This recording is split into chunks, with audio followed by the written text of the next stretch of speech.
এরা তো সরকারের পতন চায়নি। আমার কাছে এটা খুব আশ্চর্য লাগে। এরা বৈষম্য বিরোধী আন্দোলন করেছে, কোটা সংস্কার আন্দোলন চেয়েছিল, সরকার কোটা সম্পর্কে বাতিল করে দিয়েছিল, রাগ অপমান করে ঘরে ফিরে চলে গিয়েছিল। বৈষম্য বিরোধী আন্দোলন করতে আসলো, কোটা যদি সরকার ফিরিয়ে নিয়ে আসলো। ওই ফতুর, আসাদ, বেনজির, আজি যেটা দুর্নীতি বেরোচ্ছিল, সরকার দুর্নীতি আসবে বলে ভয়ে এই কোটা নিয়ে আসলো। তাহলে কোটা নিয়ে আসলে ছাত্ররা মাঠে নামবে, এদের পিটিয়ে হল ছাড়া করবো, বিএনপির নেতারা আন্দোলন করলে এদেরকে আমাদের করে দেবো, শেষ। এই ছিল ঘটনা। এবং আজকে আমাকে বলতেই হচ্ছে, এরা একটা সরকার একতরফা নির্বাচন করলো। 24 সালে আমাদের অফিস বন্ধ করে দিল, আমরা নির্বাচনে অংশগ্রহণ করতে পারলাম না।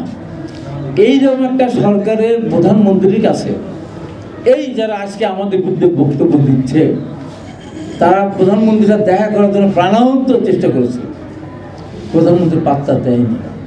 নীতি নৈতিকতার মাথা খেয়ে তার পার্টির সাধারণ সম্পাদক ওবায়দুল কাদের দেখা করতে কত চেষ্টা করেছে, ওবায়দুল কাদের দেখা দেয়নি।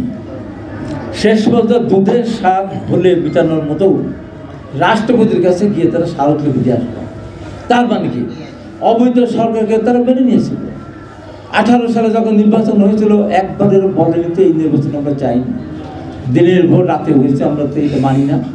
24-এ নির্বাচনের পর কিন্তু মিছিল করেনি, এই নির্বাচন আমরা মানি না, এই দেশ আমরা চাই না। তারা তো সরকার পতনই চায়নি।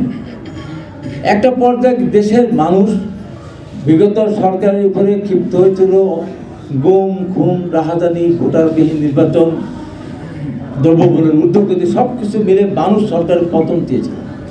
সেটা একটা সুযোগ এসেছে, সবাই মিলে সেখানে অংশগ্রহণ করেছে।